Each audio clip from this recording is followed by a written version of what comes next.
मैं दसौली का पाठक हूँ, पाटिया का पांडे हूँ, झिंझान का जोशी हूँ, सुमाड़ी का काला हूँ, डिम्मर का डिमरी हूँ, जसपुर का मनराल हूँ, तिमली का बिष्ट हूँ, उप्पूगढ़ का चौहान हूँ, फरासू का फरसवान हूँ, टिहरी का रावत हूँ, चमोली का नेगी हूँ जैसे वाक्यों से अपना परिचय कराने वाले उत्तराखंड में लाखों लोग मिल जाएंगे। ऐसा वे अनायास नहीं करते, इसके पीछे जातीयता से उभरे उस उच्चता के भाव भी अभिव्यक्त होते हैं जिसने एक बड़े कालखंड में उसकी इस तरह की समझ को गढ़ा है। उत्तराखंड में जातीयता के इस उभार को इतिहास की दृष्टि से भले ही एक छोटा कालखंड माना जा सकता है, लेकिन इसकी जड़ें इतनी गहरी हो चुकी हैं कि वह इतिहास की बजाय वर्तमान को संदर्भित करने लगता है। उत्तराखंड में बहुत देर से आई जातियों ने बहुत जल्द अपने को ऐसी सामाजिक संरचना का हिस्सा बना लिया जिसमें कई तरह के अंतर्विरोध प्रभावी हो गए। इन अंतर्विरोधों ने समकालीन समाज और राजनीति को न केवल प्रभावित किया बल्कि यहाँ के मूल समाजों पर अपना आधिपत्य भी जमाया। सामाजिक, सांस्कृतिक, आर्थिक और संसाधनों पर जातियों के प्रभाव को यहाँ आज भी देखा जा सकता है। इतिहास के अलग अलग कालखंडों में जातियों का यह दर्शन अपनी अपनी तरह से परिभाषित भी होता रहा और उच्चता के भाव के साथ एक बड़े समाज पर जातीय विभेद का हथियार भी बन गया। लोकतंत्र को अपनाने और आज़ादी के 7 दशक बाद आज भले ही जातीय समरसता के कितने ही नारे लगाए जाएं, लेकिन हकीकत यह है कि अभी इसकी गहरी जड़ों को हिला पाना संभव नहीं है। समाज में अपनी जाति की उच्चता का भाव जितना गहरा है उतना ही आसान राजनीतिक दलों द्वारा उसे अपने लिए इस्तेमाल करना भी है। उत्तराखंड में अक्सर विभिन्न राजनीतिक दल जातियों के अनुसार समीकरण बैठाने का प्रयास करते हैं। ऐसा इसलिए होता है क्योंकि माना जाता है कि उत्तराखंड के लोग अपनी जातियों को लेकर बेहद संवेदनशील होते हैं। हालांकि एक नई पीढ़ी भी इस बीच में जागरूक हुई है जो इन सभी बातों को दकियानूसी मानती है, जो कि है भी।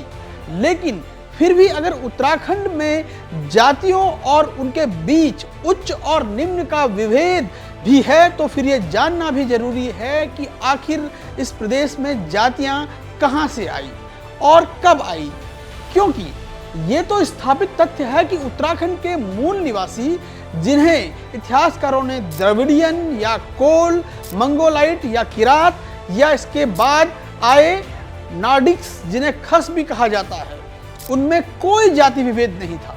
यहाँ तक कि गढ़वाल में आए परमार वंश और कुमाऊं के चंद वंशों से पहले यहाँ स्थापित कुलिंद और कत्यूर राजवंश में भी जाति नाम की कोई चीज नहीं थी। कुलिंद और कत्यूरों में तो इसलिए भी जातियां नहीं थी क्योंकि वो हिंदू ही नहीं थे। वो क्या थे ये हम आगे बताएंगे। तो फिर सवाल उठता है कि महज 1000 साल पहले यहाँ का समाज जातियों में विभाजित कैसे हुआ, यहाँ कौन सी जातियाँ बाहर से आई और कौन सी जातियाँ यहाँ पर खास हैं। आइए इसकी पड़ताल करते हैं। नमस्कार, मैं हूँ प्रदीप सती और आप देख रहे हैं थर्ड पोल लाइव की खास पेशकश सभ्यता।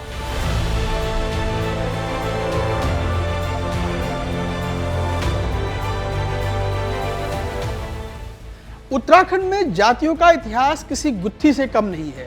उसका एक सिरा इतिहास के उन पड़ावों में बंधा है जो किसी जातीय भेद से रहित है। इस गुत्थी का दूसरा सिरा उन लोगों के हाथ में है जो बहुत बाद में स्थापित जातीयता को ही अपनी पहचान बताते हैं। इन सामाजिक ताने बाने से निकले रेशों से जो चादर बनी उसे ओढ़ने बिछाने के लिए अपनी अपनी तरह की जगह तय हैं, तो अपनी अपनी तरह की तकरीरें भी हैं। इसने ही उत्तराखंड के समाज को अपनी जातियों के प्रति इतना संवेदनशील बनाया कि बहुत आसानी से वो इसका पीछा नहीं छोड़ती। भले ही ऊपर से दिखने में नई पीढ़ी जातीयता की संरचना को न मानती हो, लेकिन उसने इससे मुक्ति भी नहीं पाई है। इतिहास में झांक कर देखने की कोशिश करते हैं तो जातियां लगभग 1000 साल से पुरानी नहीं हैं। जातीयता ने उत्तराखंड की चौखट पर कुमाऊं के चंदों और गढ़वाल में परमार वंशों के साथ कदम रखे। शंकराचार्य के प्रादुर्भाव के बाद जिस तरह से पूरा सांस्कृतिक परिदृश्य बदला, उसने जातीयता के एक बड़े युग के द्वार भी खोल दिए। यह जानना भी कम रोचक नहीं है कि महज 1000 साल में ही उत्तराखंड में इतना जातीय विभाजन कैसे हो गया, कौन सी यहाँ की मूल जातियां थी और कौन बाहर से आए, इसका तथ्यान्वेषण ही जातीयता की संरचना को समझने का दरवाजा खोलता है। अब तक उपलब्ध तमाम ग्रंथों के अध्ययन से पता चलता है कि 10वीं शताब्दी तक गढ़वाल और कुमाऊं का इतिहास कमोबेश एक जैसा रहा है। तब तक न तो गढ़ राज्य अस्तित्व में आया था और न ही कुमाऊं। दोनों ही क्षेत्रों के अधिकांश इलाकों में कत्यूरी राजवंश शासन कर रहा था। कत्यूरियों से पहले यहाँ पर कुलिंद राजवंश था। दोनों ही राजवंश खस थे। कुलिंद जहाँ मौर्य राजवंश के मांडलिक थे तो कत्यूरी गुप्त राजवंश के। मांडलिक अर्थात उस साम्राज्य के अधीन एक राज्य। इसे आप कुछ ऐसा समझ सकते हैं जैसे ब्रिटिश शासन के दौरान भारत की तमाम रियासतें, जिनमें टिहरी भी एक थी। ऐसे राजा तब तक राज कर सकते थे जब तक इन्हें अंग्रेजों को आशीर्वाद मिलता था। बहरहाल, देहरादून जिले में यमुना किनारे कालसी में जो सम्राट अशोक का प्रसिद्ध शिलालेख मिलता है वह उसी कुलिंद शासन के दौरान का है, जिसको 324 से 187 ईसा पूर्व का बताया जाता है। उसी दौर में ही पूरे उत्तराखंड में बौद्ध धर्म की वज्रयान शाखा की पहली लहर आ चुकी थी। यानी अभी उत्तराखंड में आदिगुरु शंकराचार्य के आने और यहाँ के लोगों के वैष्णव धर्म अपनाने में लगभग 1000 साल लगने वाले थे और जातियों में विभाजित होने में तो लगभग 1300 साल लगने वाले थे। कुलिंद राजवंश के पतन के बाद यहाँ पर कत्यूर राजवंश आया, वो भी खस ही थे। इसी कत्यूर राजवंश के दौरान 8वीं सदी में शंकराचार्य मगध होते हुए पहले जागेश्वर मठ गए और फिर वहां से बद्रीनाथ तथा केदारनाथ पहुंचे। आदिगुरु शंकराचार्य से ही प्रभावित होकर कत्यूर राजवंश ने वैष्णव धर्म अपनाया। शंकराचार्य के कहने पर ही दक्षिण के कई ब्राह्मणों को पहले यहाँ जागीरें दी गई, लेकिन अभी तक उत्तराखंड में जातीय व्यवस्था नहीं आई थी। जाति आने में अभी भी लगभग 200 से 300 साल लगने वाले थे। हालांकि ये वो दौर भी था जब कत्यूर राजवंश कमजोर पड़ने लगा था। यही वो दौर भी था जब मध्य पूर्व के देशों में एक नया धर्म इस्लाम अस्तित्व में आया था। इसी इस्लाम के शुरुआती दौर में भारत में पहला मुस्लिम आक्रमण मोहम्मद बिन कासिम कर चुका था और उसके कुछ सालों तक भारत के मैदानी इलाकों में यहाँ पर बड़ी संख्या में आबादी पहुंची थी। लेकिन इसके बाद भी जातियां अभी तक उत्तराखंड में नहीं पहुंची थी। वो आई कत्यूरियों के पतन के बाद, गढ़वाल में आए पंवार वंश और कुमाऊं में चंद राजवंश की स्थापना के साथ। इसलिए इतिहासकार तारादत्त गैरोला ने सन 1922 में प्रकाशित अपनी किताब में कहा है कि कुमाऊं तथा गढ़वाल ही पूरे देश में ऐसा क्षेत्र है जहां जाति समूह की उत्पत्ति राजनीतिक है। वर्ण व्यवस्था के तहत यहाँ पर 3 जातियां अस्तित्व में आई। इतिहासकार यमुनादत्त वैष्णव अपनी किताब कुमाऊं का इतिहास में लिखते हैं, मसलन चांडाल, शूद्र, राजपूत और ब्राह्मण जातियां बनी और इनकी भी कई उपजातियां वक्त के साथ अस्तित्व में आई। इस काल में खसों को शूद्र माना जाता था। खसों को सबसे पहले क्षत्रिय वर्ग में कुमाऊं के चंद राजाओं के शासन में ही स्थान मिला। अब सवाल उठता है कि तारादत्त गैरोला और एटकिंसन ने क्यों कहा कि उत्तराखंड में जातियां राजनीतिक हैं। इसका जवाब आप खसों और चंद राजाओं के उदाहरण से समझेंगे। आप ये भी समझेंगे कि उत्तराखंड में जो शिल्पकार जातियां हैं वे भी राजनीतिक कारणों से आज तक छुआछूत झेल रही हैं। असल में जमीन किसी समाज के लिए सबसे मूल्यवान संपत्ति होती है। जमीन ही किसी मानव समूह के अस्तित्व का आधार होती है। इसलिए ही उदाहरण भी बना है, उसके नीचे से जमीन खिसक गई। बहरहाल, इसी जमीन के कारण सेंट्रल एशिया से कभी खस मानव समूह इस भूभाग में आया तो कभी हूण और शक भी आए। इसी कारण से मंगोलाइट भी उत्तराखंड के सीमांत इलाकों में आए, क्योंकि यहाँ का मूल मानव समूह कोल न तो पशुचारक था और न ही उसे अब तक फसल उगाना आता था, लिहाजा उसकी जिंदगी में जमीन का कोई मूल नहीं था। जबकि लगभग 2500 साल पहले जब यहाँ पर खास मानव समूह आने लगे तो उन्होंने सबसे पहले खेत तैयार कर जमीन को उपजाऊ बनाया। उन्हें जमीन पर कब्जा करने की कोई जरूरत ही नहीं थी, क्योंकि कोल मानव समूह का उस पर कब्जा ही नहीं था। धीरे धीरे कोलों को छोड़कर कालांतर में सबका जमीन पर कब्जा होता चला गया और कोल दास बनते चले गए। लेकिन खस मानव समूह तब उनके साथ अछूत व्यवहार नहीं करता था, क्योंकि खस खुद जाति व्यवस्था के अनुसार धर्म का पालन नहीं करते थे। और सही तथ्य तो यह है कि उस वक्त उत्तराखंड की धरती पर हिंदू धर्म वैसा सुगठित भी नहीं था। तो अब सवाल उठता है कि यहाँ जाति व्यवस्था कैसे आई।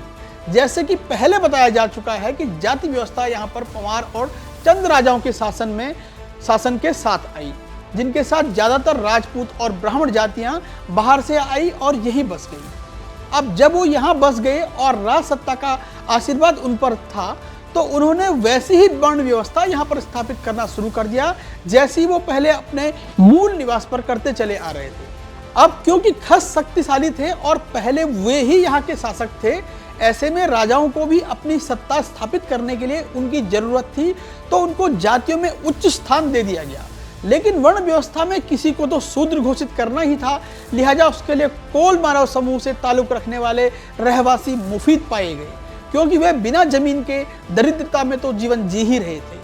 लिहाजा गढ़वाल की तरह कुमाऊं में भी शिल्पकारों को शूद्र वर्ण में थोपने का इतिहास ही कोई 800 से 900 साल पुराना मिलता है। विदेशी इतिहासकारों के साथ ही उत्तराखंड के प्रसिद्ध इतिहासकारों का भी मानना है कि यहाँ लगभग 95% ऊंची जातियों के लोग खस ही हैं, जो पिछले 1000 वर्षों में ऊंची जातियों में शामिल होते गए। इनमें राजपूत ही नहीं बल्कि ब्राह्मण भी हैं, यानी महज 5% जो लोग यहाँ बसते हैं उनमें शूद्र भी हैं, और वो जो बाहर से आए लोग वे भी शामिल हैं।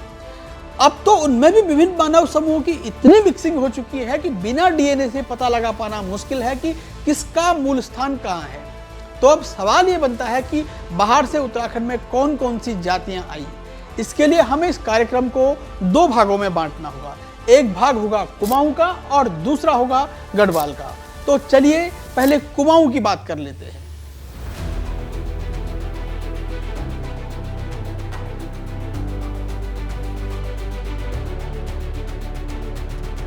कुमाऊं में ब्राह्मणों के मुख्य तौर पर 4 वर्ग पाए जाते हैं।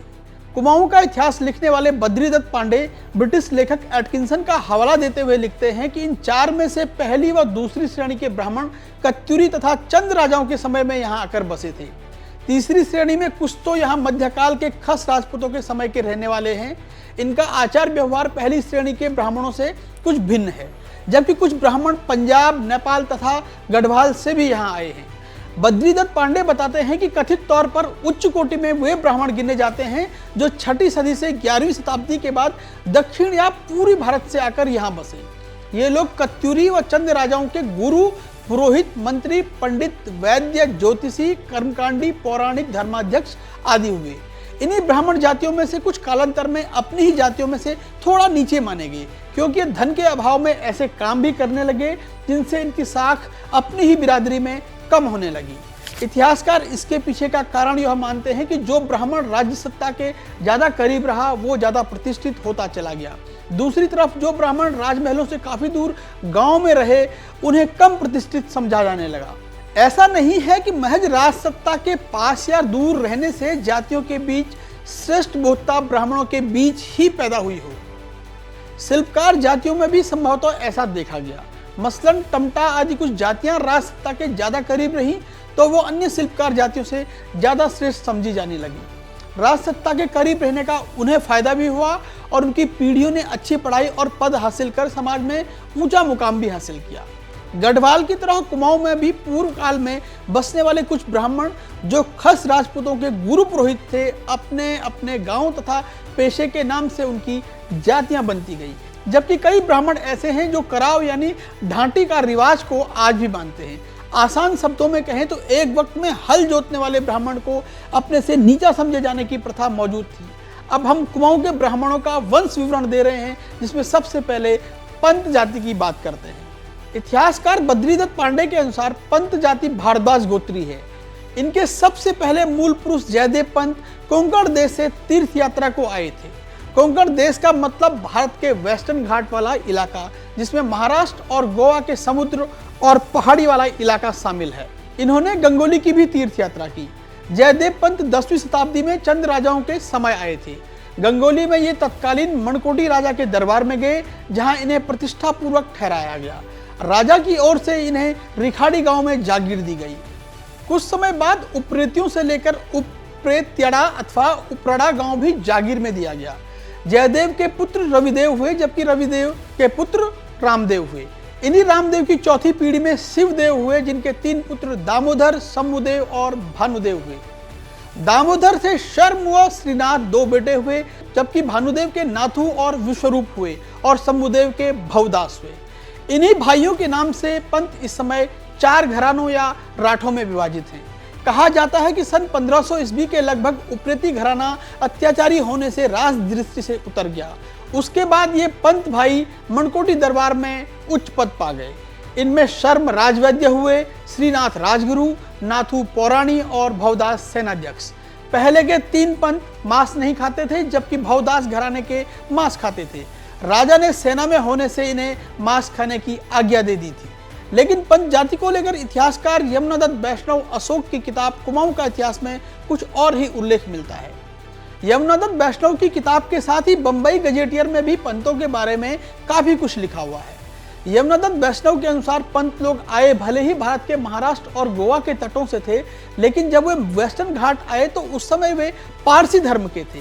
बंबई गजेटियर में लिखा है कि 8वीं सदी में ईरान से लगते पुंट देश पर जब मुसलमान आक्रमणकारियों ने हमले शुरू किए तो बहुत सारे फारसी परिवार गुजरात और बंबई के निकट आ बसे थे।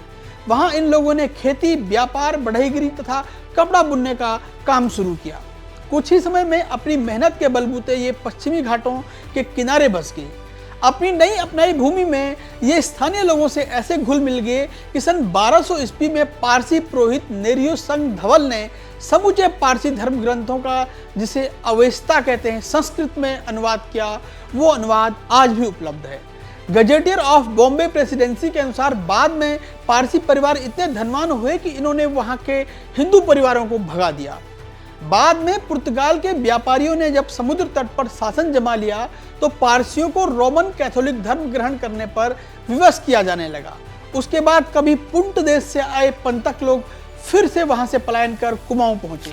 इतिहासकार यमुनादत्त वैष्णव के अनुसार पंतों के मूल स्थान की खोज हमें पश्चिमी एशिया की ओर ले जाती है। महाराष्ट्र में भी पंत, सावरकर और रानाडे आदि जातियां चित्पावन ब्राह्मण कहलाती हैं, जो मूलतः पश्चिमी एशिया से आई जातियां बताई जाती हैं। हालांकि पंत ही नहीं बल्कि ज्यादातर ब्राह्मण जातियां भी पश्चिमी एशिया से ही भारत में आई हैं। ये आर्यों का ही वो समूह था जिसने सिंधु घाटी सभ्यता पर हमले किए और उन्हें हराकर भारत में बसे। जब वो भारत में बसे उस समय का भारत द्रविडियन भारत था। बहरहाल सन 1565 ईस्वी के लगभग कुमाऊं का राज दरबार अल्मोड़ा में आया। मनकोटी राजा का गंगावली राज्य चंद राज्य में शामिल हो गया। चंद राजाओं के दरबार में भी पंतों की प्रतिष्ठा बढ़ती रही। उन्हें समय समय पर कई गांव जागीर के तौर पर मिलते रहे, जैसे शर्मा पंत अल्मोड़ा, उपरड़ा, कुनलता, बरसायत, जत्रुटा, मलेरा, आधार, छुखाता, मालनू में रहने लगे। इसी तरह श्रीनाथ पंत तिलाड़ी, पांडोखोला और आग्रोन में बसे। नाथू पंत डुमाल खेत, खूंट, जौली, सिलोटी में, तो भवदास या भौदास पाली, सुनराकोट, गरों, भटगांव, धनौली, खनताली आदि स्थानों में बसते चले गए। इसी तरह कुमाऊं में दक्षिण भारत से पराशरी पंत भी आए, जो काल, सिला, पिपलेत, चिटगल तथा गंगोली में बसे। जबकि वशिष्ठ गोती पंत भी बाद में आए, जो बलना व कुड़कोली में रहने लगे। अब बात करते हैं पांडे जाति की। मंडलिया पांडे जाति कुमाऊं में राजा सोमचंद के साथ काली कुमाऊं में आए। इन्हें राजा ने मंडलिया का पद दिया, साथ ही मनली गांव जागीर में भी दिया। बाद में ये मल्ले मंडलिया जाति के नाम से कहलाए गए। बद्रीदत्त पांडे बताते हैं कि इन्हें मंडलिया इसलिए कहा गया क्योंकि राजा सोमचंद उन दिनों काली कुमाऊं के छोटे राजा थे।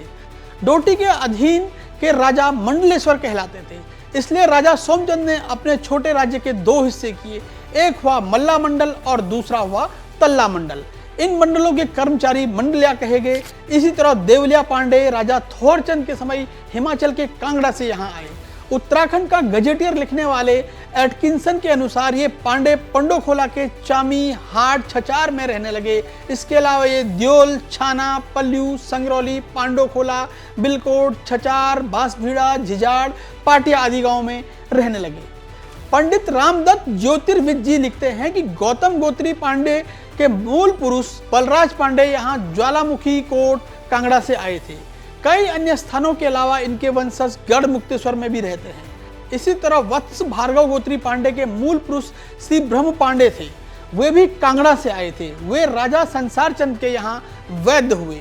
उनके 4 पुत्र हुए, बद्री, कालघर, दशरथ और देवकीनंदन पांडे। एटकिंसन के अनुसार इन सभी पुत्रों में जिनकी संतान नायल या पारकोट में रही, वो पारकोटी पांडे या नायल के पांडे कहलाए। ये सभी राज परिवार के पुरोहित बने। इसी तरह सिमाल्टिया पांडे भी हुए जो राजा सोमचंद के दौरान ही कन्नौज से आए, जिन्हें रसीपोला गांव जागीर में दिया गया। बाद में चंद राजाओं ने एक सिमल्टिया पांडे को रसोइये के साथ दगाबाजी करने पर अपना विश्वास पात्र रसोइया बनाया और आदेश जारी किया कि सब लोग उनके हाथ का भोजन करेंगे। अब वे ढोली गांव, सिमल्टा, सालम, चंपानौला, पचार, चामी, बिजौरी, मानिली आदि स्थानों में रहते हैं। इसी तरह पांडे की अन्य जातियों में कश्यप गोत्री पांडे जो कन्नौज से यहाँ आए और सबसे पहले ढियालगढ़ी या बड़ोखड़ी में ठहरे। यह स्थान काठगोदाम के निकट है। राजा ने इनको गुरु भी बनाया। ये पांडे नेपाल के राजा के भी पुरोहित रहे। इसी तरह भारद्वाज गोत्री पांडे जाति का मूल पुरुष श्री वल्लभ पांडे उपाध्याय कन्नौज के खोर गांव के चंद राजाओं के समय यहाँ आए। ये लोग भी राजपुरोहित रहे। कुमाऊं में जोशी जाति के लोग भी काफी संख्या में पाए जाते हैं। बद्रीदत्त पांडे के अनुसार जोशी जाति के लोग शुरुआत में ज्योतिषी का काम करते थे, लिहाजा ये जोशी कहलाए।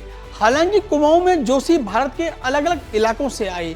मसलन झिझाड़ जोशी पूर्वी उत्तर प्रदेश में उन्नाव के पास ढोडिया खेड़ा से यहाँ आए। राजा सोमचंद ने इन्हें चंपावत के समीप सेलाखोला गांव जागीर दी तो ये सेलाखोला के जोशी कहलाए। बाद में अल्मोड़ा बसने पर झुशाड़ गांव में रहने से झुशाड़ जोशी कहलाने लगे।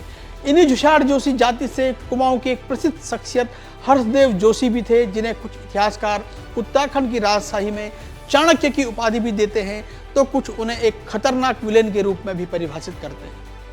इसी तरह दन्या के जोशी प्रयागराज के समीप जयराज मकाऊ के निवासी राजा थोरचंद के समय में 14वीं शताब्दी में काली कुमाऊं में आए। इसी जाति से बाद में एक जोशी परिवार नेपाल में बसा और वहां राज दरबार में प्रमुख दरबारी भी रहा, जबकि गल्ली के जोशी बहुत पहले कन्नौज से कत्यूरी राजवंश के दौरान यहाँ आ गए थे। इसी तरह मैरंग के जोशी डोटी इलाके से कुमाऊं आए और पोखरी में रहने लगे। जोशी जाति में लटोला जोशी, सिलवाल जोशी, खोरदिया, मकड़ी के जोशी, सेंज के जोशी, चीनाखाल के जोशी भी कुमाऊं में अलग अलग इलाकों में बसे।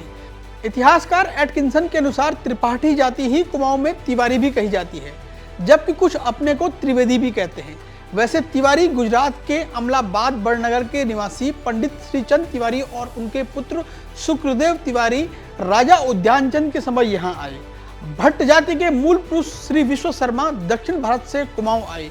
वहीं बिसौत या भटकोट के भट्ट वाराणसी से कुमाऊं आए थे, जबकि कोठारी ब्राह्मण गोवा और महाराष्ट्र के तटीय इलाकों से यहाँ आए। इन लोगों की मूल जाति वैसे पंत ही थी, लेकिन इन्हें अनाज का भंडारण या कुठार का काम मिला तो ये कोठारी कहलाए जाने लगे। बाद में इनके गांव का नाम भी कोठियारा हो गया। कुमाऊं में बिस्ट, डडिया, पाटनी, कुलेटा, गुरल, रसियारा ये सब एक ही किस्म के ब्राह्मण हैं जो चंदों के समय यहाँ बसे थे, लेकिन अलग अलग इलाकों में बसने के अनुसार राजा की तरफ से अलग अलग इन्हें दर्जा मिला। वैसे बता दें कि बिस्ट भी कोई जाति न होकर एक सरकारी पद से निकली जाति है, जिन्हें दरबार में विशिष्ट काम दिया जाता था। वे पहले विष्ट और बाद में बिस्ट कहलाए, इसलिए बिस्ट ब्राह्मण और राजपूत दोनों जातियां हो सकती हैं। अब दोबारा डडिया बिस्ट पर आते हैं। कहा जाता है कि श्रीदेव निधि सारस्वत ब्राह्मण कुंवर सोमचंद के साथ काली कुमाऊं में आए। इसी तरह पाटनी जाति हुई। असल में जिस ब्राह्मण को चंद राजाओं ने कालीपाट डोटी के राजा के पास बतौर राजदूत भेजा, जो लड़ाई झगड़ों में वकील या एलची का काम करते थे, उनको पातरणी, पाटनी या पाटनी ब्राह्मण कहा जाने लगा। उनके गांव का नाम भी पाटन व पाटन रखा गया। उनका एक और महत्वपूर्ण काम ये था कि जब सिमल्टिया पांडे राज परिवार के लिए खाना बना लेते तो पाटनी या पुनेटा उस खाने को चखते थे, ताकि जो कुछ भी कमी रह गई हो उसे ठीक किया जा सके। इसी तरह कुलेटा पांडे हुए। ये लोग राजा चंद के समय में रानी के गुरु थे और रसोई में खाना भी बनाते थे, इसलिए इन्हें बाद में गुरु रानी कहा गया। रसियारा घराने को पांडे का पद नहीं मिला, यह केवल रसोई बनाते थे। इनकी संतान काली कुमाऊं बोरारों के रिश्यार गांव में रहती थी। सौंज के सोंजाल बिस के मूल पुरुष श्री चंद्रधर सारस्वत ब्राह्मण कुंवर सोमचंद के साथ काली कुमाऊं में आए। जब वह राजा बने तो चंद्रधर को फौज में काम मिला, विशिष्ट उर्फ विष्ट का पद मिला। सौंज गांव में रहने से सोंजाल बिस्ट कहलाए। उपाध्याय जाति सौर में खोली के उपाध्याय व सोंजाल बिस्ट एक ही किस्म के ब्राह्मण हैं। अध्यापक होने से वे उपाध्याय कहलाए। इसी तरह भिजाड़ कन्नौज से आए चौबे थे। रटौली जाति ज्योतिषी का काम करती थी और कन्नौज से यहाँ आए थे। इस तरह कुमाऊं में कुल 183 ब्राह्मण जातियां पाई जाती हैं। अन्य ब्राह्मण जातियों की पूरी सूची हम यहाँ दे रहे हैं, इसे आप स्क्रीन को थोड़ी देर तक रोककर आसानी से पढ़ सकते हैं।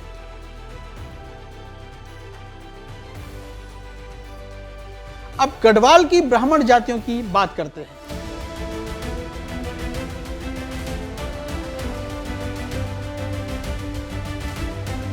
कुमाऊं की तरह गढ़वाल में ब्राह्मण जातियों की संरचना लगभग अलग है। असल में गढ़वाल के ब्राह्मणों की जातियां 3 भागों में बांटी जाती हैं। पहला सरोला, दूसरा गंगाड़ी और तीसरा खस ब्राह्मण। किसी समय में जाति श्रेष्ठता सरोला और गंगाड़ी ब्राह्मणों में ज्यादा थी। गढ़वाल का इतिहास लिखने वाले और टिहरी राज दरबार में वजीर रहे पंडित हरिकृष्ण रतुड़ी अपनी प्रसिद्ध किताब गढ़वाल का इतिहास में लिखते हैं कि सरोला और गंगाड़ी ब्राह्मण मूल रूप से उत्तराखंड में बाहर से आए थे। रतुड़ी लिखते हैं कि गढ़वाल में 12वीं सदी में जब ये ब्राह्मण राजा कनकपाल के साथ यहाँ आए तो इनमें से कुछ परिवार हिमालय के निकट यानी 7000 फीट की ऊंचाई के ऊपर बसे, जबकि कुछ परिवार नदियों के किनारे बसे। जो नदियों के किनारे बसे उन्हें सामान्य बोलचाल की भाषा में गंगाड़ी कहा गया।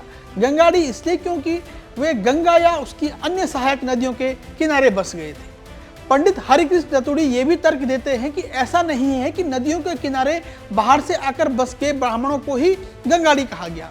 जोशीमठ पैनखंडा के नीचे रहने वाले भोटिया जाति के लोगों को भी गंगाड़ी कहा जाता है।